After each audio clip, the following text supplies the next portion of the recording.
I think eating and drinking is such a central part in our lives, who we are, how we interact with other people. You know, often eating and drinking is such a social thing, from who we sit and have breakfast with, or, you know, meeting our work friends at lunchtime, or going out for a drink after work.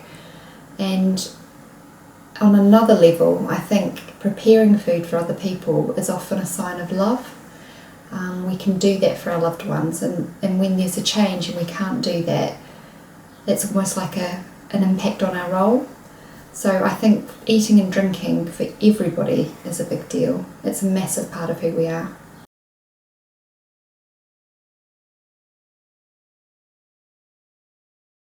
Or sitting in your pyjamas by yourself eating from a tray might just be so different than what you were doing before, and I think that has a massive impact on patients' psychology, how they feel about themselves. Often people are embarrassed if they're dribbling or struggling to swallow food or struggling to pick up. I know a lot of my apraxic patients, if they, say for example, pick up a fork and try and spread the butter on the bread, and they know that something's not right but they can't figure it out, and yet this is a simple thing they should be able to do, has a massive impact on self-esteem and confidence. What has happened to me? Why can't I even just use my cutlery?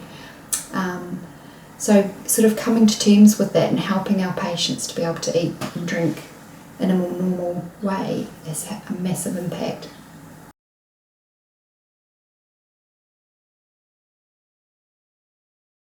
I think really valuing it and having the right environment to help people with their eating and drinking. So I know for some of the patients that have got concentration or attentional problems, sitting in a noisy bay where people are clanging and walking past, where they're getting distracted away from what they're eating, or ensuring we've got the right portion size, perhaps even eating at the right time of the day. I mean, how often do we put people in a hospital environment or a care home environment where they perhaps never ate breakfast, or they'd eat their main meal at 9 o'clock at night?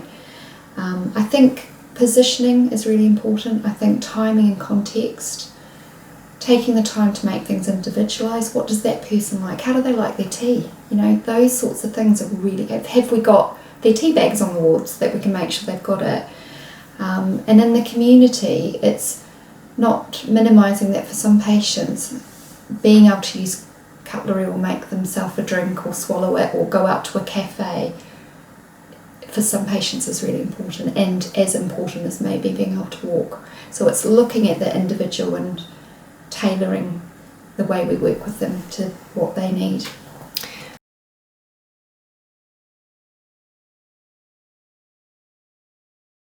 I think they're excellent. So recently in Rotherham, I was lucky enough to sort of join a group that's been run before, and wow, as an OT it just lit me up, and it lit all the staff up. So it was a small group because we had to think about COVID. They had the tablecloth on the table, they had the napkins folded a certain way, they had the butter and the spreads in little glass containers. And when I walked into the room, I just had a real sense of being taken care of. Someone's taken the time to make this beautiful and homely and normal.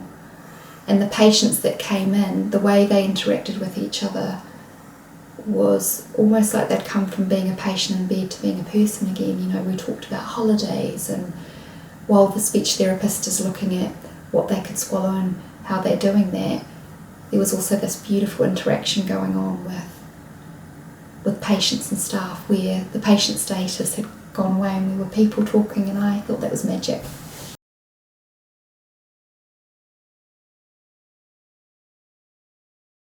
I think as a therapist we need to be thinking about what is that person's goals and aims, which health professionals or therapy assistants would help meet that need. Are we looking at swallowing? Are we looking at upper limb function?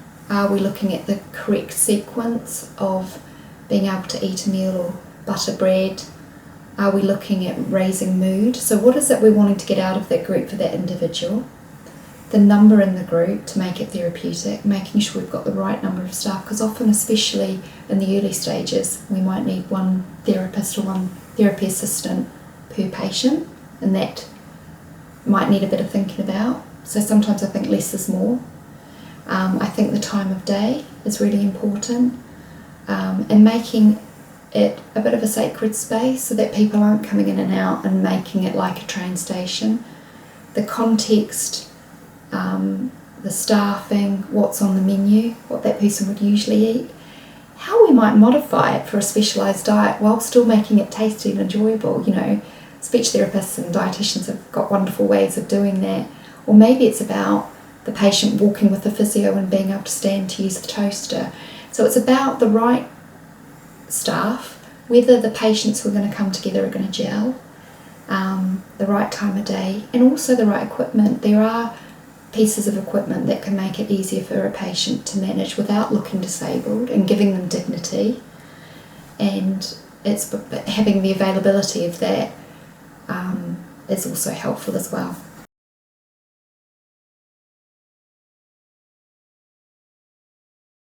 I think personalised is the main thing. Do we know our patient? What's important to them? When would they eat? How would they eat? What do they like? What's their preference? Has that changed since their stroke? Positioning is really important. Whether they sat in a chair or a bed, or or what kind of chair. I think thinking about what kind of therapy might be the most helpful. So if I'm working on an upper limb, is it that I need a physio there, or is it that I need a dietitian because they're particularly looking at swallowing? And for that to be as valuable as other things we do, I think it's really important. We're not doing it for a nice thing to do, we're doing it as part of their tailored treatment plan. And that is going to be getting them home and working on mood in a way that maybe walking down the ward or practicing in the shower, for that person, that might be the thing that makes the difference. And we recently had a young stroke survivor on our ward, and she loved the breakfast group. It was normal, it was fun. She got something out of it that she didn't get out of any of the other types of therapies. It was different. So for me, good eating and drinking care means making the time for it.